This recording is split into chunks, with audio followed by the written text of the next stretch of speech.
Ça fait 2 ans maintenant que j'ai accouché à la maison, sans assistance médicale, juste avec Dieu, mon mari, mon bébé et moi. Et je te raconte dans cette vidéo comment ça a transformé ma relation avec Dieu, ma relation avec moi-même et mon business. Alors oui, c'est super étonnant parce que tu vas me dire que c'est du perso, c'est un accouchement, c'est mon bébé, quel lien avec mon business? Pourtant, ça m'a vraiment transformé, ça m'a vraiment amené à un autre niveau. Et ça a boosté mon mindset d'une façon incroyable. Alors, je suis pas en train de te dire que tu dois accoucher à la maison pour pouvoir vivre ces transformations, mais j'ai envie de te les communiquer pour que tu réalises que toi aussi, tu en es capable. Tu es capable de vivre ces choses-là dans ton business, les choses que moi j'ai réalisées par le biais de cet accouchement à domicile.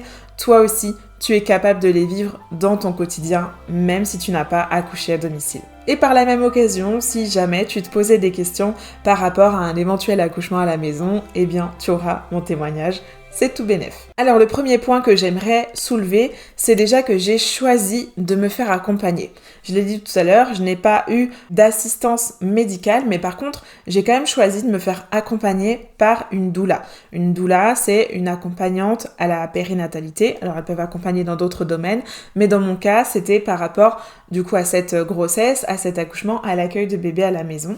Donc j'ai choisi de me faire accompagner. En fait, j'avais un projet qui clairement me dépassait, parce que je l'avais jamais fait, même si j'avais déjà 2 enfants. J'avais pas du tout accouché à la maison.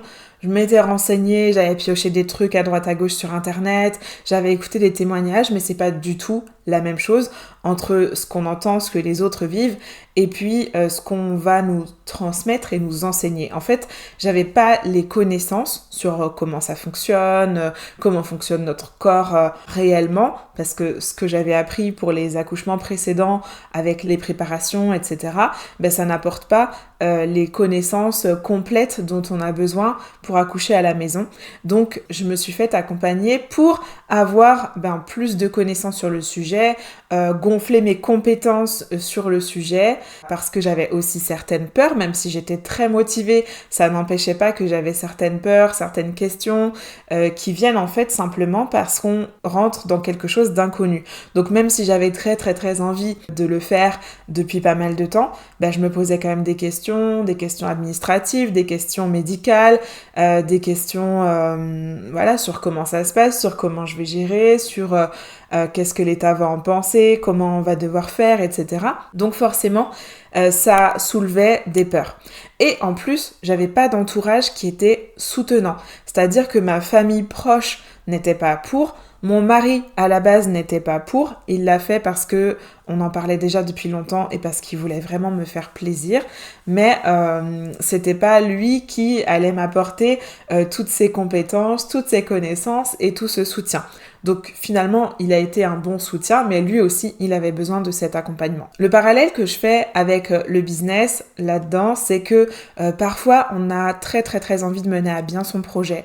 On a une idée claire de notre entreprise, on sait ce qu'on veut faire, on sait que c'est conduit par Dieu, on sait qu'il est dans le truc et tout, mais il y a des choses qui nous manquent. Parfois, c'est un projet qui clairement nous dépasse, parfois un peu moins, on s'en sent un peu plus capable, mais il nous manque des connaissances, des compétences, parfois on a des peurs, etc. Et c'est clairement important de se faire accompagner parce qu'on est tous là pour se servir les uns les autres en fait. Et quand tu prends un accompagnement avec quelqu'un, tu n'es pas en train de dire que tu es faible, tu es en train de dire je vais augmenter mes capacités. Parce que Dieu te confie un projet, tu as un projet pour ton entreprise, pour ta famille, pour augmenter tes revenus, pour servir le royaume, quelle que soit la nature ou l'ambition de ce projet, mais tu as besoin de gens qui vont te booster, de gens qui vont t'apporter plus de compétences, d'augmenter des compétences que tu n'as pas encore et de surtout pouvoir dépasser tes peurs. Donc te faire accompagner, c'est un choix de bien faire les choses. En fait, quand tu investis sur toi pour ton accompagnement, tu choisis ton projet, tu choisis de ne pas perdre de temps, mais de le faire correctement. Et moi, ça, j'avoue que c'est quelque chose avec lequel j'avais du mal quand j'ai commencé dans le business, parce que j'étais en mode non, je vais me débrouiller par moi-même, en plus j'ai pas d'argent, donc je vais pas le faire et tout ça. Et en fait, j'ai fini par me rendre compte au bout d'un certain temps qu'en fait, c'était primordial d'investir sur soi parce que clairement, il y a des choses où on n'est pas capable de le faire tout seul. Et là, sur l'accouchement à domicile, en fait, je m'en suis rendu compte beaucoup plus vite parce qu'en l'échéance, on n'avait juste pas le choix. C'est sûr qu'au bout de 9 mois, voire moins, le bébé il va sortir. Et du coup, cette échéance, elle est là. Je peux pas procrastiner, je peux pas la reculer, je peux pas me dire oh c'est pas grave, je vais me débrouiller toute seule, j'ai le temps. Et même si je fais une erreur, je recommencerai et tout. Euh, Là, il n'y a pas d'erreur possible. Bébé, il est là, bébé, il doit sortir. Je voulais que bébé sorte en bonne santé. Donc, l'accompagnement pour moi, c'était primordial. Et maintenant, je le vis vraiment comme ça dans mon business. Je sais que j'ai tel sujet où là, j'ai des lacunes. Donc, je vais me faire accompagner. Je vais investir de l'argent pour me former, pour être coachée parce que je vais plus perdre de temps. Je veux que cet aspect-là de mon business, de moi, de mes compétences soit boosté. Durant cet accompagnement, ma doula m'a expliqué comment mon corps avait été créé, quelles étaient ses capacités, comment ça fonctionnait concrètement, le corps, qu'est-ce qui se passe à quel moment, etc., etc. Comment bébé va sortir, quelle partie du corps est en train de fonctionner, et tout et tout. Et c'était assez étrange parce qu'on se dit souvent qu'en tant que femme, ça va se faire tout seul parce que de toute façon, on a été créé pour ça. C'est comme notre mission première sur Terre, c'est de procréer. Donc du coup, forcément, ça va se faire tout seul. Alors que non, c'est pas vrai du tout. Surtout dans notre société, dans nos années là, 2025 et tout ça, parce que on nous a fait croire que accoucher c'était une pathologie et que du coup on est plus qu'assisté médicalement, en tout cas en Occident, on ne sait plus le faire en fait. On ne sait plus le faire naturellement. Alors oui, on voit que le bébé va sortir dans tous les cas, mais dans beaucoup de situations, en fait, on subit ce qui se passe pendant l'accouchement. On comprend pas ce qui est en train de se passer. On sait pas pourquoi on a mal là. On comprend pas pourquoi on nous dit de nous allonger alors qu'on a envie d'être dans une autre position. On sait pas en fait ce qui se passe. On nous dit que ça va faire super mal, alors il faut la péridurale. Bref, on nous assiste à fond alors que Dieu nous a créés avec les capacités pour le faire. Mais ça, tant que tu le sais pas, tu peux pas le faire en fait. Tant qu'on te l'a pas dit, tant que tu l'as pas compris, intégré dans ton cerveau, tu peux pas le faire.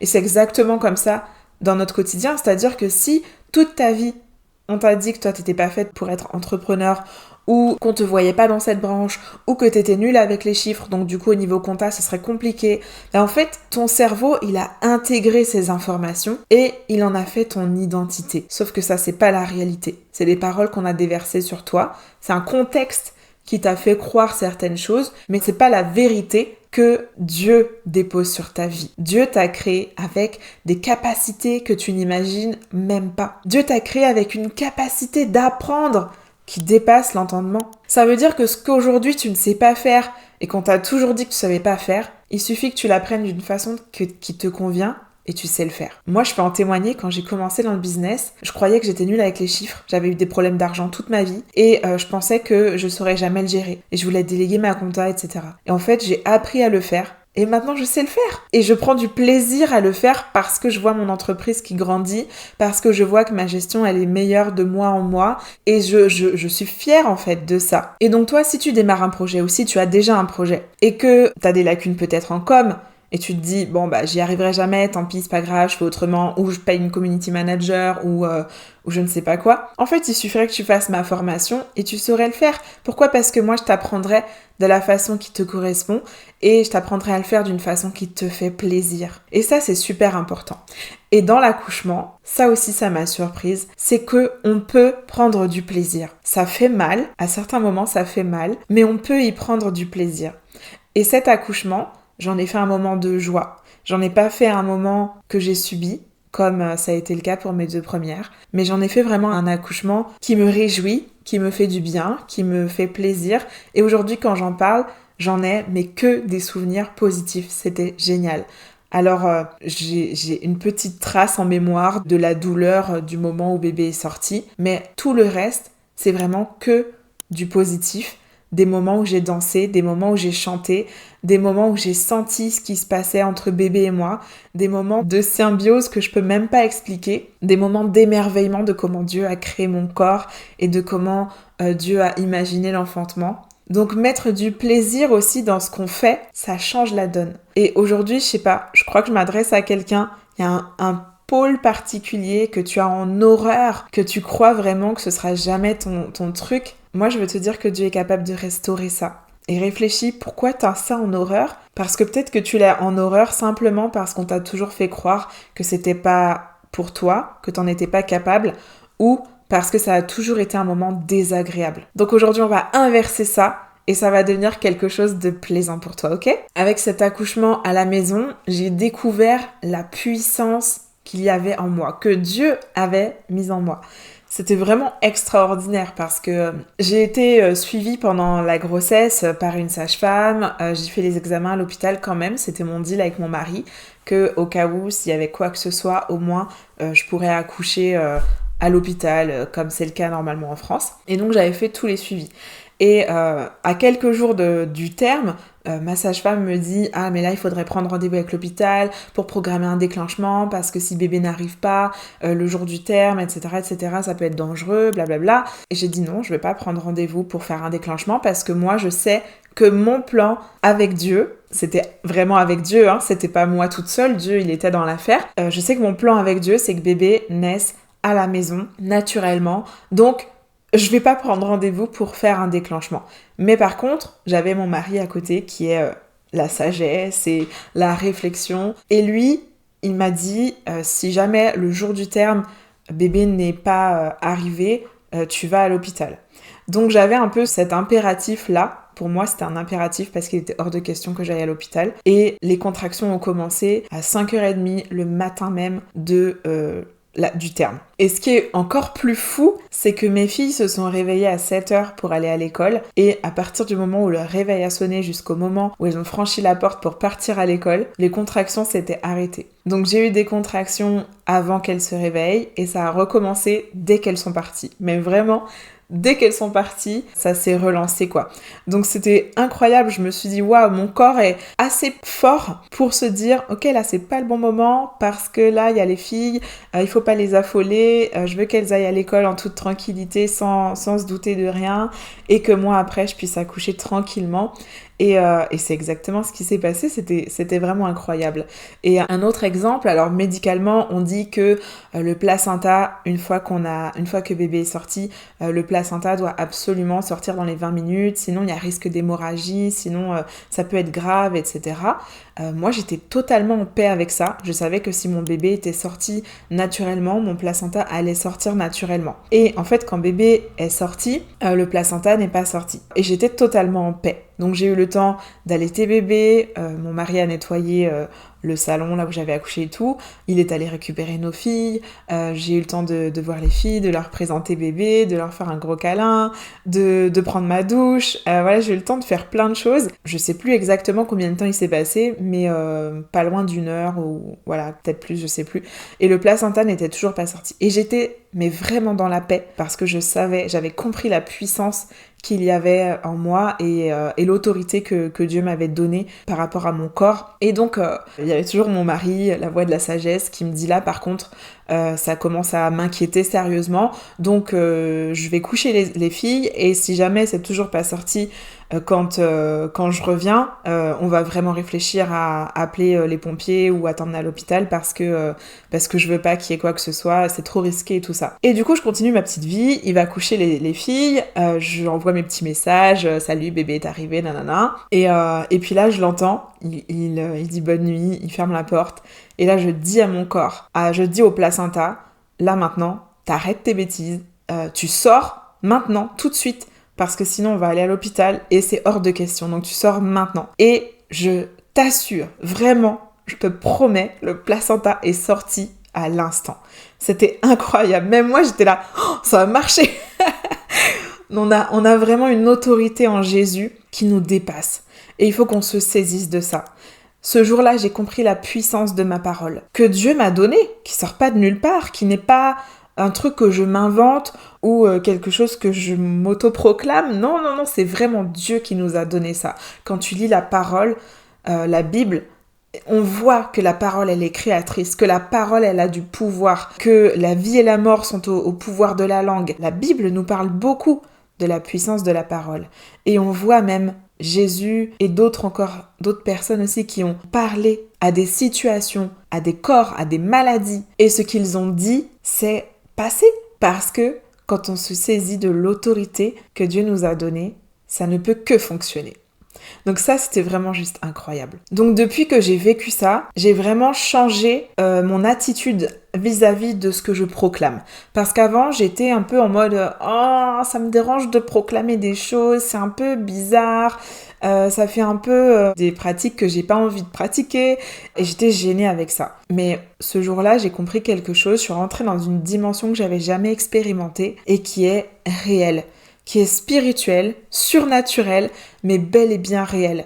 Et depuis, je proclame dans mon quotidien, je proclame des choses sur ma vie, je prends autorité sur mes pensées, je prends autorité sur les situations qui me dépassent. Je prends le temps de travailler mes blessures et d'en guérir, mais je prends autorité sur ce mindset qui a toujours tendance à m'enfoncer, qui veut toujours me faire croire que je suis pas assez, que je suis pas capable, que je vais pas y arriver. Pourquoi ? Parce que tout simplement notre cerveau, il est fait pour notre survie. Donc lui, il voit quelque chose qui va un peu nous étirer et donc il passe en mode « ne le fais pas, ne le fais pas, ne le fais pas, c'est trop dangereux ». Et nous, on a l'autorité pour dire maintenant arrête parce que je suis capable, parce que Dieu m'a donné cette mission et donc je vais aller jusqu'au bout. On se parle en fait et on peut le faire avec bienveillance. Moi, je m'agresse pas toute seule pour dire en gros cerveau ferme ta bouche et puis on va gérer autrement. Non. Je vais plutôt rassurer, c'est un peu bizarre ce que je dis, mais je vais un peu rassurer mon cerveau pour dire ne t'inquiète pas, il n'y a pas de danger là-bas en fait. On est capable, on va le faire, on va y arriver parce que Dieu a dit que ceci, cela. Je cite la parole de Dieu. Et je proclame les rêves qu'il a déposés sur mon cœur. Je proclame que ça se réalise parce que de toute façon, si Dieu m'a donné la vision, ça va se produire. Et donc j'utilise la parole de cette façon. En fait, se poser trop de questions, ça entrave le processus. Parce que plus tu te poses des questions, plus tu nourris cette inquiétude, tu nourris ce doute, tu nourris les mauvaises pensées. Parfois, faut juste faire confiance à Dieu et ne pas trop se poser de questions. Dieu sait où il nous mène. Il est le Père parfait, le Père qui nous veut du bien. Et si moi, en tant que parent, quand je prends mon enfant, même s'il ne sait pas où il va, il me tient par la main, il me suit, il sait que je ne veux pas le mettre au milieu de la route et le laisser se faire écraser par une voiture, il sait que je vais le protéger, il sait que là où il va, tant qu'il est avec moi, il est en sécurité. Et d'ailleurs, on le voit, les enfants, quand les parents s'éloignent, ils sont en panique. Et nous, on doit être pareil avec Dieu. Si Dieu n'est pas là, je suis en panique. Mais tant que Dieu est là, j'ai pas besoin de me poser de questions parce que je sais que là où il m'emmène, c'est bon. Donc j'ai juste à me faire confiance. S'il me dit que là, c'est bon, je suis capable de le faire. Comme mon fils, il a 2 ans, il est capable de marcher. Si je lui dis qu'il est capable de marcher et que je lui tiens juste la main, ou là, c'est bon, t'es en sécurité, j'ai même pas besoin de te tenir la main, tu peux y aller. Il me fait confiance. Avec Dieu, c'est pareil, je dois lui faire confiance. Quand tu te poses trop de questions, en fait, tu sors du flow, tu sors de l'état d'avancement que Dieu a mis en place par rapport à cet accouchement. C'est un peu ça. Quand tu te mets à stresser, tu sors de ta bulle de bien-être qui est nécessaire au travail. Quand tu te mets à stresser, tu paniques, tu crispes, tu te poses trop de questions et là, boum, t'es plus capable. C'est pareil dans le business. Quand tu te mets à poser trop de questions, tu crois que tu seras plus capable. Tu sors de l'avancement, des progrès en fait de ton business. Et ça n'avance plus. Alors que quand tu restes dans la paix, parce que tu suis juste le mouvement, tu sais que Dieu te fait passer par ça, après tu vas être à la prochaine étape, après la prochaine étape, là tu es en train d'apprendre ça, la prochaine fois tu vas apprendre ça, et là en fait, tu te sens bien et tu as juste à suivre le mouvement, comme pendant mon accouchement. Mais là, je savais que, ok, après les contractions se rapprochent, c'est le mouvement nécessaire, c'est ce qui doit se produire pour arriver jusqu'à l'enfantement. Et d'ailleurs, j'ai relevé un petit point intéressant, quelque chose que ma doula m'a appris quand j'étais en accompagnement avec elle, c'est que pour que les contractions se fassent, qui sont douloureuses, n'est-ce pas? Il faut de l'ocytocine, qui est l'hormone du bien-être. C'est pas un peu surprenant que pour vivre cet enfantement, cet accouchement qui va être douloureux, il faut que je sois dans une position agréable, dans un état mental agréable, il faut que je sois dans cette bulle de bien-être. Et j'aime aussi ce parallèle avec l'entreprise, c'est que pour que je puisse mener à bien cette entreprise, même s'il y a des moments où c'est douloureux, même si parfois ça fait mal de sortir ce projet, parce que ça vient réveiller des choses, des douleurs qui étaient cachées, des blessures qu'on pensait plus avoir, ça nous étire, ça nous sort de notre confort, etc. Mais pourtant, ça marche mieux, plus efficacement, quand on le vit bien, quand on est dans cette paix, dans cette sérénité, dans cette bulle de bien-être que Dieu seul nous permet d'avoir. C'est juste génial. Et grâce à cette bulle de bien-être, à cette paix qu'on a en Christ, alors on peut avancer plus vite, plus sereinement. Et là aussi, c'est important d'avoir quelqu'un pour nous aider. Parce que cette bulle de bien-être, elle peut aussi être augmentée, être nourrie par les gens qui t'entourent. Donc ça peut être par ta famille, mais ça peut aussi être par une coach, une mentor. Moi, j'ai eu besoin d'une coach pour accoucher. Ma doula, c'était ma coach d'accouchement. Le Saint-Esprit n'a pas suffi. Alors que pourtant, ça aurait pu parce que il est celui qui m'enseigne, il est celui qui me révèle ce que Dieu a voulu faire, la parole, etc. Mais ça n'a pas suffi parce que il y a des choses qu'on doit nous dire. Quand on lit la parole, la Bible, quasiment tous ont eu un mentor. Josué a été mentoré par Moïse, les prophètes ont eu leur mentor, les disciples ont eu Jésus, les apôtres après, ils ont été mentorés aussi les uns les autres. Tout le monde a eu un mentor.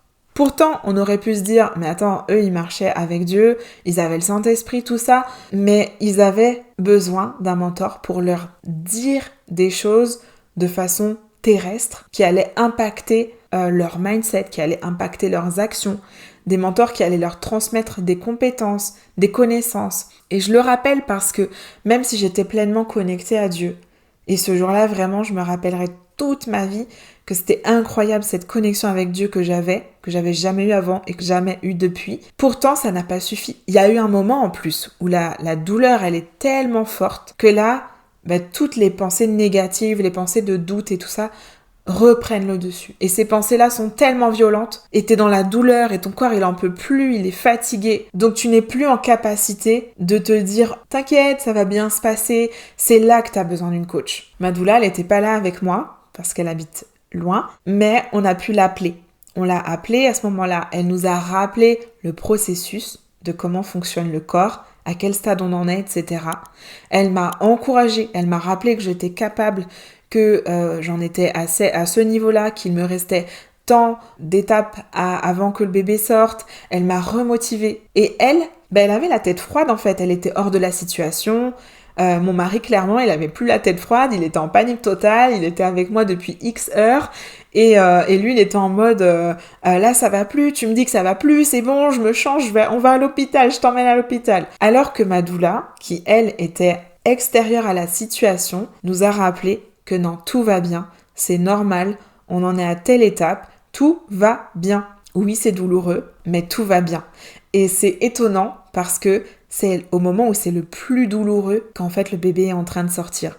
Ça s'appelle dans l'accouchement la phase de désespérance. C'est le moment où c'est comme s'il y avait une mort pour donner une vie. Je sais pas trop comment l'expliquer, mais en fait, ce moment-là, on a l'impression qu'on va mourir. On a l'impression que tout est en train de s'écrouler. Et je me rappelle que je l'ai vécu aussi pour ma deuxième qui est née à l'hôpital, mais c'était rapide et du coup j'ai pas eu de péridurale et je l'ai senti aussi cette phase-là.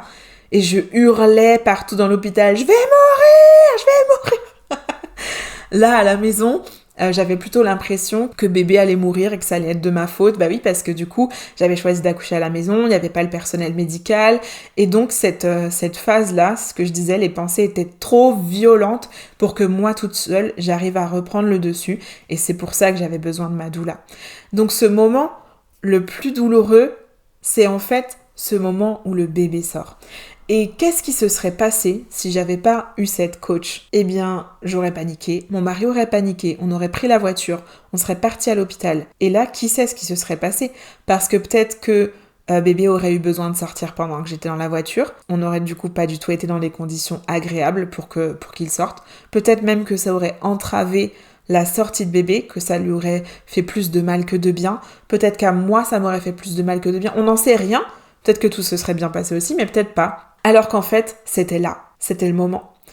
Et là aussi, je fais le parallèle avec le business. C'est que des fois, on a envie de tout arrêter parce que ça devient tellement dur. Ça devient tellement une souffrance de faire ce travail, de répéter les mêmes choses jour après jour, de subir peut-être la difficulté financière, peut-être la difficulté de trouver des clients, etc. Mais pourtant, c'est là. On y est, on tient le bon bout. Et en fait, le business va décoller. Et il faut pas s'arrêter là. Et c'est là que c'est important d'avoir une coach parce que oui, tu vas te dire non mais j'en peux plus, c'est bon, ça fait trop d'années que je galère, j'arrive pas, c'est fini, je suis pas capable, t'as probablement l'impression de l'argent à la maison, t'as peut-être des choses comme ça et pourtant non, tu y es presque et t'as juste besoin de quelqu'un pour te rappeler que tu es capable, pour te rappeler que tu es dans la mission que Dieu t'a donnée, pour te rappeler que tu vas aller jusqu'au bout et que ça va réussir. Et tu sais quoi? Le truc le plus fou, c'est que quand bébé sort, t'as beau avoir souffert le plus qu'on peut imaginer. À cet instant-là, t'as quasiment oublié toute la douleur et tu ressens un bonheur extrême. C'est fou. Cet accouchement, il m'a aussi montré que je suis capable de bien plus que ce que je pense. J'ai accouché toute seule, avec mon mari, mais quand même toute seule. J'ai coupé le cordon toute seule.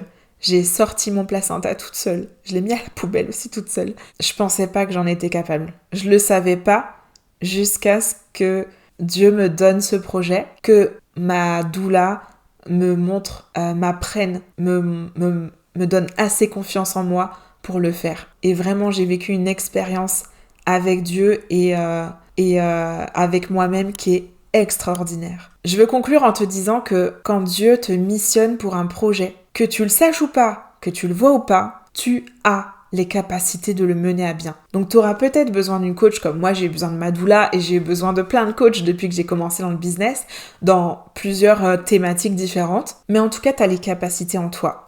Et les personnes qui vont t'accompagner ne sont pas là parce que tu n'es pas capable. Les personnes qui vont t'accompagner sont là parce que, justement, les personnes qui vont t'accompagner sont là pour faire sortir de toi les choses, les capacités que tu ne vois pas encore. C'est pour ça que j'ai créé le programme Lance-toi. Ce programme, il est là pour t'aider à faire sortir de toi le projet que Dieu t'a confié. Il est là pour t'aider à mettre en place toutes les choses étape par étape pour pouvoir passer de l'idée à la concrétisation. Ça y est, ton entreprise est lancée et tu peux déjà vendre, accompagner les gens, vendre tes produits, etc. Lance-toi, c'est l'accompagnement pour accoucher des projets que Dieu met sur ton cœur.